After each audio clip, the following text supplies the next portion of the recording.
There's an old expression, third time's a charm. It's often used as a good luck charm, spoken just before trying something for the third time. The 914th Air Refueling Wing commander from Niagara Falls Air Reserve Station got to experience this old expression. So when I learned that I was going to be assigned here as the wing commander, being a bit of a nerd, I looked over our inventory. We're authorized 8 primary assigned aircraft. So I found the tail numbers, and I happened to have my flight records with me at the time, so I compared each aircraft's tail number with my flying records. And it turns out that of the 8, I had previously flown 1. And it's the one behind me. It's 638044. The first time I flew it, it was a whitetail with the 912th Air Refueling Squadron at Grand Forks Air Force Base, North Dakota, in the 319th Air Refueling Wing. I was in the 911th, and we interflew our squadron aircraft all the time, so I have a number of flights with it back as early as 1996. Then we went our separate ways. When the 940th Air Refueling Wing at Beale converted from KC-135Ts to KC-135Rs, this was one of the aircraft that transferred to Beale.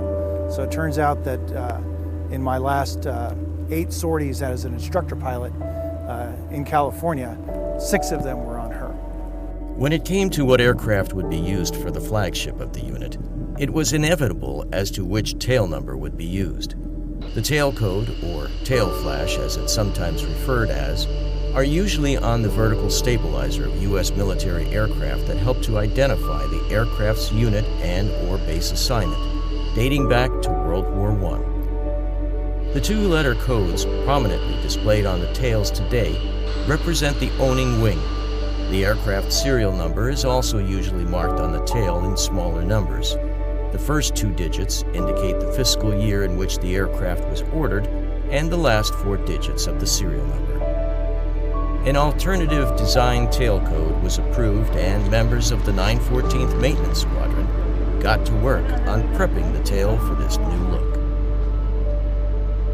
How do we do that? We do something called the decals or stencils. So it's pretty much like a vinyl sign that we stick to the airplane, and then we roll paint on it, and then we remove the decal, and then the design is there. So safety is our first priority. Like I said, we already have 3 guys. One is going to be spray painting and operating the lift, while the other one is going to be downstairs making sure that everything goes smoothly, and if something were to happen, God forbid, to the guy up there, the guy on the floor can take care of it. This KC-135R Stratotanker would not have been able to successfully refuel U.S. and Allied aircraft for the past 58 years if it wasn't for the dedication of their crew chiefs that helped maintain their longevity. So in 2017, when we converted from C-130s to the KC-135, I inherited a 1963 model aircraft 8044 as an aircraft to take care of and maintain. We have an aging fleet here at Niagara, and it's been a good experience. A lot of airplane stuff. We're fixing things that have been overlooked or not repaired before, and really learning a lot about the airplane along the way. It seemed a no-brainer that if I was to sign my name to any one aircraft as a personal choice, this would be the one, because we've been our paths have crossed over the past 26 years. The NF, the November Foxtrot, is a long-standing identifier for Niagara Falls, and if you'll recall, on our C-130, it also bears Niagara Falls NF tail flash. So what we're doing is we're using this as an opportunity to tie back to our 130 heritage in a way that's easily recognizable and is very visible.